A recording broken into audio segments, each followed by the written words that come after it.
নমস্কার, আমার ইউটিউব চ্যানেলে আপনাকে সুস্বাগতম।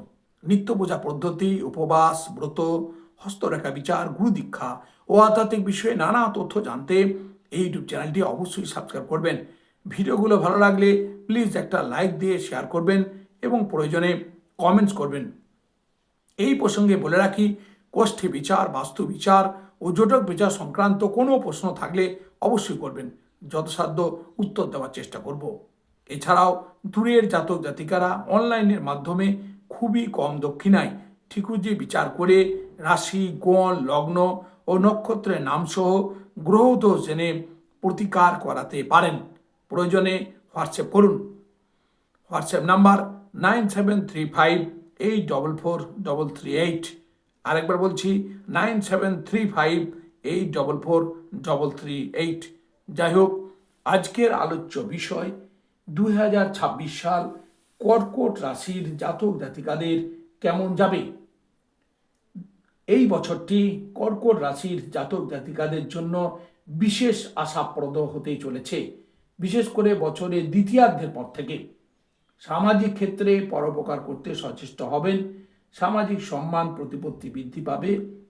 বহু প্রসারী পরিকল্পনা বাস্তবায়িত হবে। অনেক ক্ষেত্রেই সৌভাগ্য লাভ ঘটার সম্ভাবনা। আত্মঅহংকার অবশ্যই পরিত্যাগ করা উচিত। কর্মক্ষেত্রে পদোন্নতি, মান সম্মান বৃদ্ধির সম্ভাবনা রয়েছে। আয় বৃদ্ধি ও উন্নতির যোগ লক্ষণীয়। কর্মপ্রার্থীদের কর্মপ্রাপ্তির যোগ রয়েছে। আর্থিক উন্নতির যোগ রয়েছে। লটারি বা শেয়ারে হঠাৎ লাভ হতে পারে। বহুদিনের আটকে থাকা অর্থ পেতে পারেন। আইনি মামলায় জয়লাভ করে সম্পত্তি পেতে পারেন। পারিবারিক সূত্রেও লাভ হওয়ার সম্ভাবনা। অর্থ হারিয়ে যাওয়া বা হঠাৎ চুরি হওয়া থেকে সাবধান। চিকিৎসা ক্ষেত্রে ব্যয় হওয়ার সম্ভাবনা।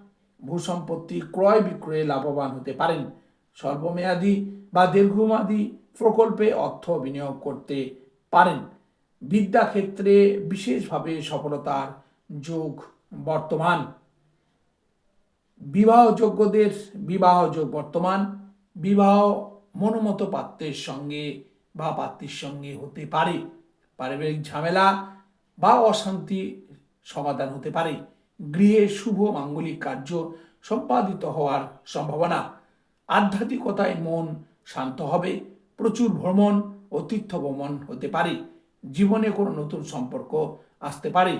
সন্তানের কৃতিত্বে গৌরবান্বিত হতে পারেন। শ্বশুরালয়ের সঙ্গে মতানৈক্য হতে পারে। পরিশেষে বলি, গ্রহদোষের অথবা বাস্তুদোষের কারণে মানুষের নানা সমস্যা হতে পারে।